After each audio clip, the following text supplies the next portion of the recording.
Glittering diamonds, sparkling gems, and precious pearls, essential for any crown.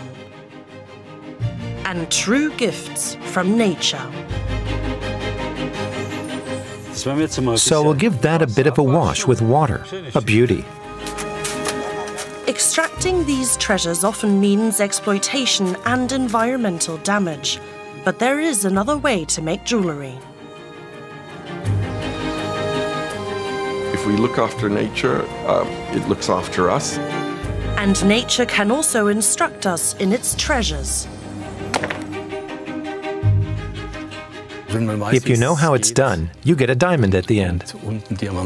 So how does ethical and environmentally friendly jewellery manufacturing work?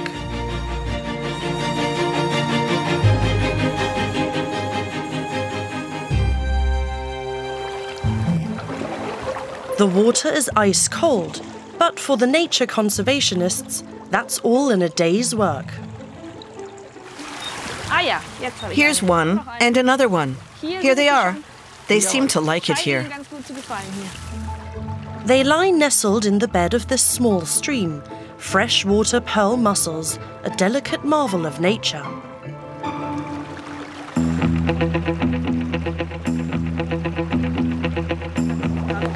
The conservationists are in eastern Germany working to protect the mussels from extinction. They're important for the ecosystem, but not because of their pearls.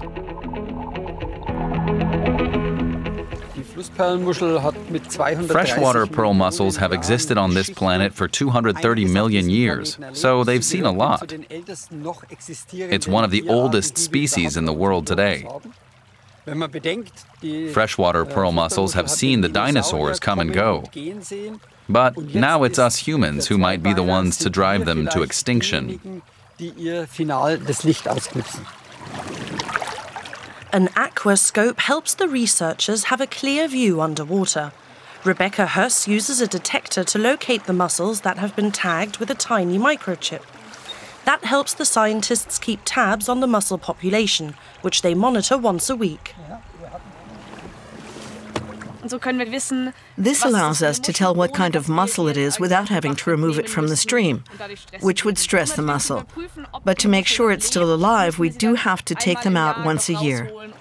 The numbered microchips are attached to the shell with dental cement. There it is.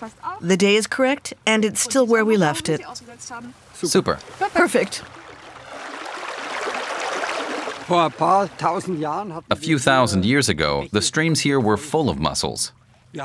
There are still people alive who remember that after the war, the mussel beds here were 3 layers deep. When they looked at the bed of the stream, it looked totally black. That's how many mussels there were. The pearls that can be found in this part of eastern Germany were first documented in the 15th century. The huge mussel population attracted pearl fishers in large numbers, but only one shell in every 2,000 mussels had the treasure nestled inside it.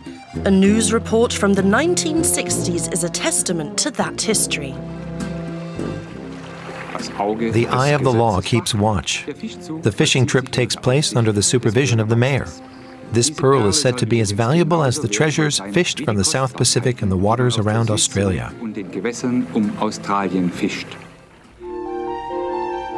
The pearls were sought after by kings and queens as a symbol of power and wealth.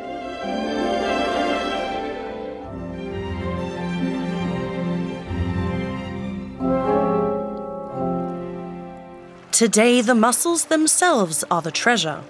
A single mussel can filter more than 100 litres of water a day, helping to keep the stream clean and healthy. But now dry summers and intensive farming are destroying their habitat. These days, the streams are often bordered by farmland rather than meadows. Soil makes its way into the water and ends up as mud, but the mussels can only thrive on a loose bed of gravel. It's a huge problem for young mussels, of course. The mud starves their habitat of oxygen. The young mussels end up covered in mud and suffocate. The young mussels die, leaving only a few adults, so few that hunting for pearls would drive them to extinction. What you see here is kind of like a hospice. The population in the stream is aging. You can imagine them as all middle-aged, 50 and up, without any young mussels at all. That's our biggest concern right now and why we're breeding pearl mussels so that we can replenish the stream with young ones. It's the only way the conservationists can rescue the endangered species. The next batch of young mussels is ready to be moved into the stream.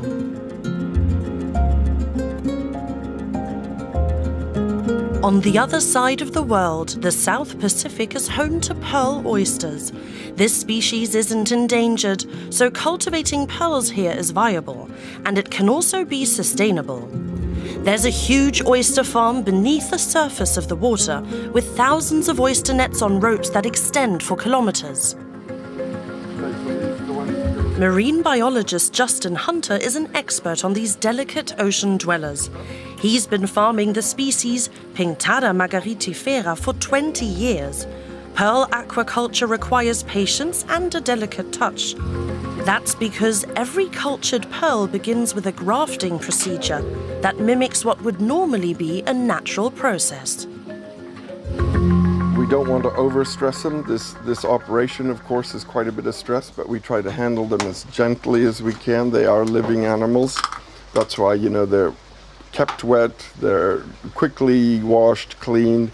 They'll go through this process very fast and then be back into a recovery tank and then taken back out to the sea.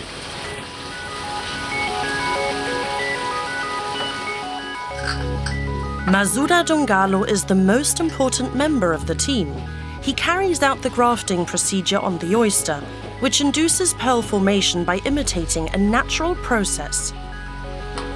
First, he extracts a tiny piece of mantle tissue from a donor oyster.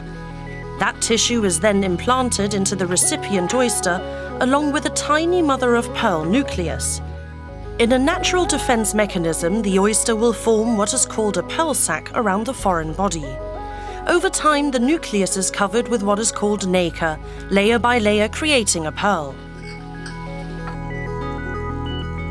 Hunter's client Jörg Gellner travels from Germany to Fiji every 3 or 4 years to buy pearls. How are you? I'm fine. Welcome to Fiji. Thank you. Come, I will show you some of the, we're just started harvesting a few implants, just the trial here with Matsuda.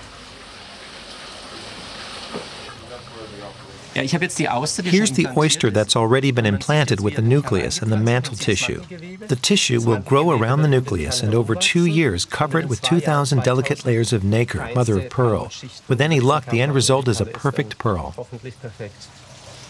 Yeah, it's not a short process at all. But not all pearl cultivators are as patient as Justin Hunter. Many oyster farmers in Asia fatten the shellfish with organic waste from chicken and pig farming. The overfed oysters produce up to 60 pearls. After the harvest, they die, and this form of mass production is harmful to the environment. In Fiji, the oysters are returned into the sea for at least 18 months after they are seeded. Many stay longer to allow time for the pearls to grow. A single one per oyster, not 60. So now we're going to see the farm where the pearls come from, in paradise. Our work team and what they're working on now are oysters that will be implanted over the next couple of months. Other oysters will be returned to the water and left there for harvesting in 2 years' time. And then the pearls will be ready for Jörg Gellner's newest jewellery collection.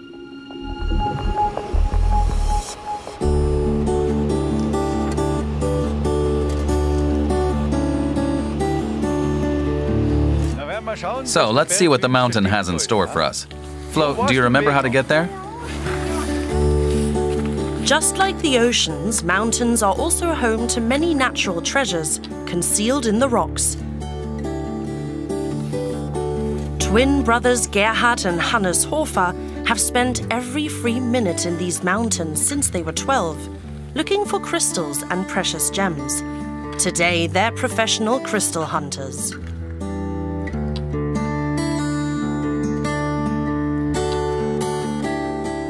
It's our passion, but it's also a kind of addiction. You look and wonder where you might find something, like veins of white quartz, crevices, or faults in the rock. We discovered a very interesting spot a few weeks ago, and it looks really promising. The Hofers collect up to 200 kilos of crystal every year. About 50 of those are made into jewelry. There are many precious stones to be found in the Alps, including emerald, amethyst, and garnet. Mining in the national park is highly regulated. Only hammers and crowbars are permitted. Drills and explosives are banned. The site must be renatured after mining, and larger fines must be reported.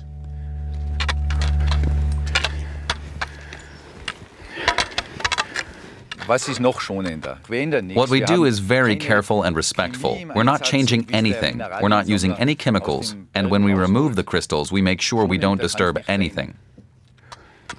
So we're there. Here we are.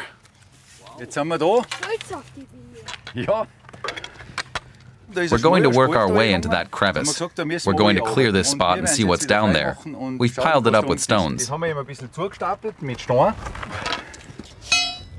The work can be dangerous.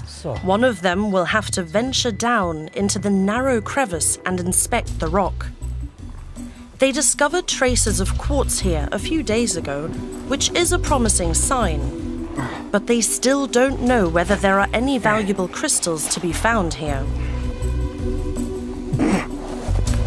Ja, es geht schon. Ja.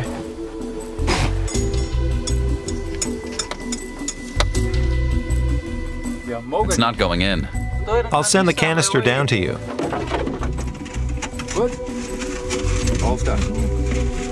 A sample of the rock will reveal more about the treasures that might be hidden here.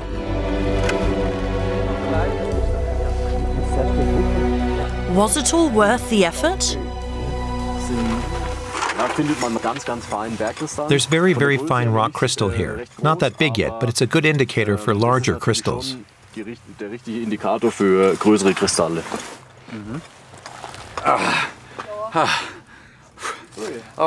looks good. I would guess there are bigger ones further down, but let's leave it for today. It's a promising start. They'll stay here for a few days to recover some more of the precious crystals. Their rock crystal necklaces are a bestseller.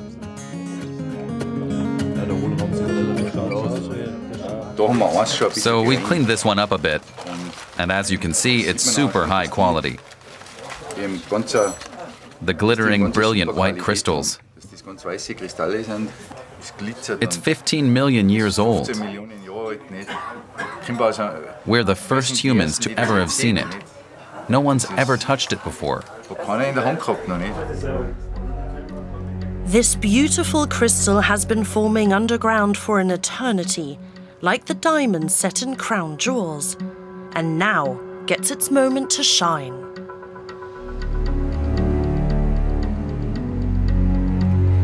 In this laboratory in Switzerland, the process of forming diamonds is a lot faster. Fritz Walz creates treasures that take many hundreds of millions of years to form naturally. These are all organic products. Love letters, dog hair, horse hair. That's from the bodywork of a Formula E car. And it can all be processed into graphite. Graphite is the base material for the world's most precious stone. It can be made from anything organic, even dried rose petals. The precise method is a trade secret. Only a few have mastered the many complex steps involved in the process. It's the same thing that happens inside the Earth. You need pressure and temperature in the right environment. But once you know how it's done, the end result is a diamond. Walz has been making synthetic diamonds for industry for decades. Today, the quality of his diamonds is high enough to make jewelry.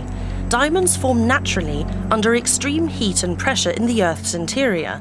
In the lab, this huge HPHT press, which operates at a pressure of about 60,000 bar and 1,800 degrees Celsius, achieves the same effect in just a few weeks. Most of the electricity he needs comes from solar power. For jewelry designer Helge Maren Hauptmann, the synthetic gems are a perfect match for her company's philosophy of sustainability.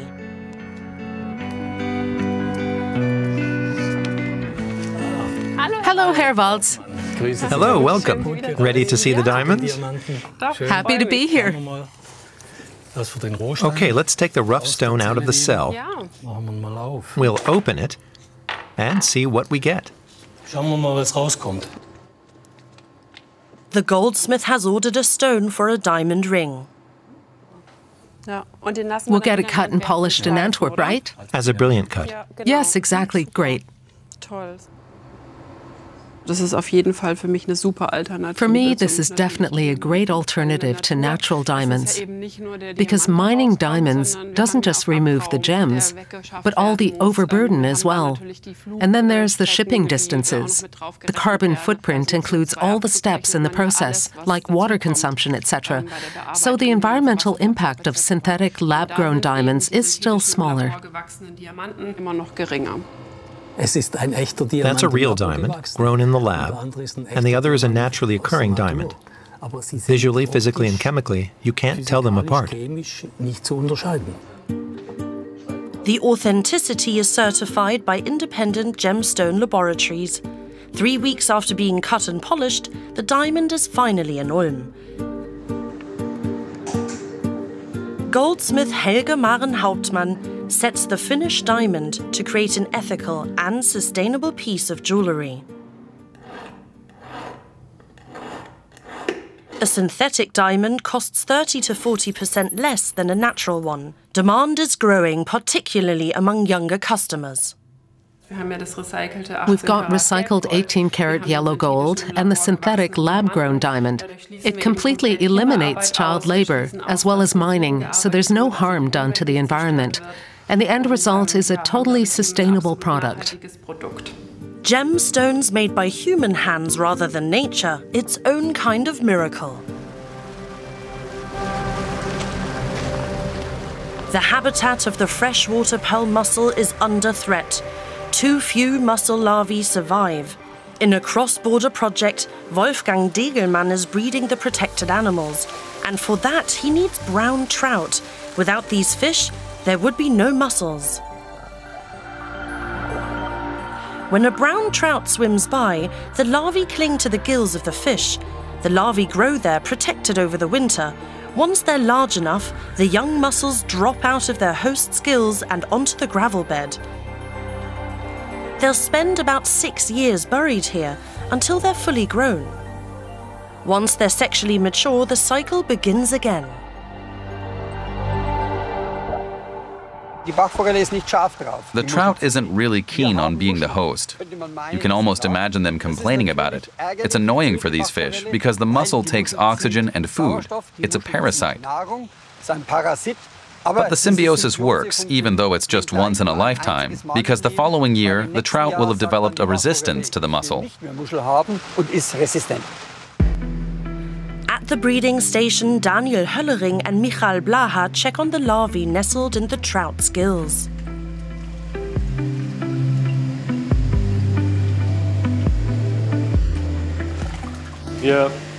What we're doing now is opening the gill covering a little. Once it's exposed, we can see mussel larvae clamped to the gills. Then we can monitor what developmental state they're at, beginning with a larvae to a juvenile mussel. As soon as the young mussels drop out of the gills, Daniel Höllering passes the water from the fish tank through a sieve several times to retrieve them. It may just look like dirty water, but the treasure lies hidden in it. There are hundreds of juvenile mussels in the sieve. We're just going to give them a rinse, then examine them under the microscope.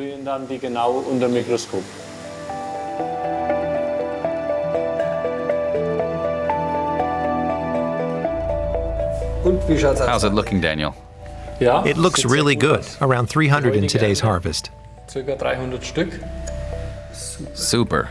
Active, vigorous. This could be a good year. In their natural environment, the mussels would now be burrowing into the gravel. In the lab, they're protected for a while longer in these special punch cards.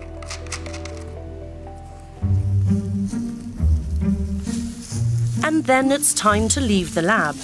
The punch cards mean the conservationists can check on the young mussels at any time and move them if need be. Part of the project entails figuring out what is the optimal environment for the animals to thrive. At another location, Michal Blaha checks on the batch of mussels they put out first. That looks good. They're 5 years old now. They're in their 6th year, and this year they could be transferred to the open water. The winter survival rate this year was 100%. The foster parents have done a good job. It's a huge success. Of course, it's extremely satisfying to have accompanied them over 5 winters and to have proof that the system works. From the egg cell to the juvenile mussel. The work we've put in is bearing fruit. And now we'll be getting the first batch back into the stream, which is great. Their most important goal is ensuring the survival of the species, even if there will never again be millions of freshwater mussels producing pearls for jewelry. In the Austrian Alps, Gerhard and Hannes Hofer are setting out early. The crystal hunters have a steep climb before they'll reach the crevice where they hope to find a rich seam of rock crystal.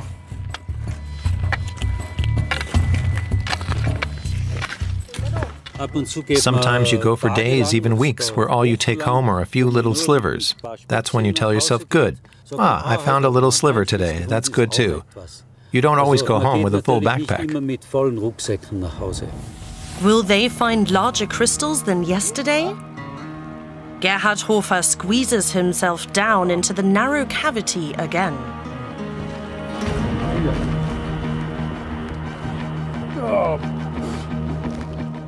His 11-year-old son Florian joins his father in the crevice. Oh, that looks good. I've got a small one to send up, a really nice one. Do you have it? I've got it. Looks good. Let's have a look. Now you get to see the light of day. It looks good. Yes, it's a beauty. The true value won't be revealed until the crystal has been cleaned. The clearer it is, the higher the price. Every hole they make in the rock has to be closed back up and secured, usually with larger stones. Renaturing the site is as much a part of their work as extracting the crystals. Is anything else coming out, or are we done for today? Yes, hang on. We'll turn it over and then we'll lift it out, okay? It's a really beautiful collection. It looks perfect. Look. This could be a once-in-a-decade find. The mineral collectors can't sell their rock crystals to jewelry manufacturers or at trade fairs until the find's been properly documented.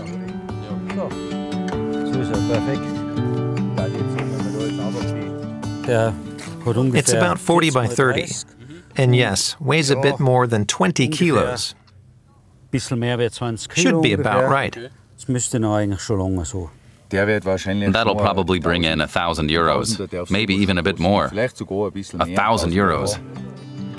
The brothers sell the precious rock crystals in their store down in the valley. The state gets 10% of any sale. The national park's strict mining regulations mean enthusiasts can purchase a beautiful crystal here without pillaging the mountain.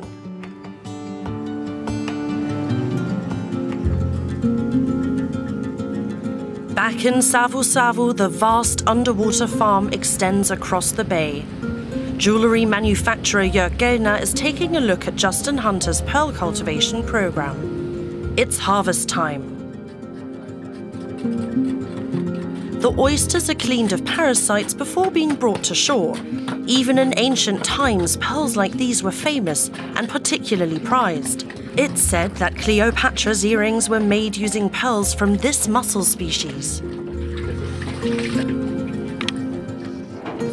For me, it's important to see that they're produced in an environmentally friendly way, in harmony with nature. As far as I'm concerned, this is the only sustainable jewel there is. Pearl farming has the ocean to thank for its treasures. The delicate creatures need an intact marine environment to thrive, but they also play a role in maintaining it. Each individual oyster can filter more than 100 liters of water every day, much like a sewage treatment plant. Where pearl oysters thrive, the ecosystem is in balance and biodiversity reaps the benefits. This is a natural habitat for a lot of marine life, especially the younger stages of fish, crabs. You get sea cucumbers in here. It's called ecosystem services, which is the technical term for what oysters do. And when they're non-selective feeders, which means they're taking in water, they're removing any kind of algae, which is their predominant feed. So they're physically and chemically cleaning this bay every day. Justin Hunter harvests around 25,000 pearls every year. It's a business of give and take in the marine ecosystem of Savu-Savu. Nature and humans exist in harmony. If we look after nature, it looks after us, and it's also a very important part of the story of pearls and what we bring to luxury, because there's simply no other product out there that gives back more to the environment. I love what I do, I love what I represent, I love the fact that I'm in the environment that I love and treasure, and that's passion. You follow your heart. The treasures of Savu-Savu Bay are recovered. It's taken 2 years for a pearl to grow inside this oyster. Without harming the delicate creature, the valuable jewel is removed. The pearls are worth between $50 and $400. The bigger they are, the higher the price. That's a nice size, Justin. 14 millimeter, which is quite rare. But I love these colors here. It was worth traveling halfway around the world because it's a privilege to buy these pearls. No one has had to suffer to produce these pearls, and they're completely natural and very beautiful. Ja, zudem auch noch wunderschön. Ethical and sustainable jewelry, another gift from nature, given when it's treated with patience and care.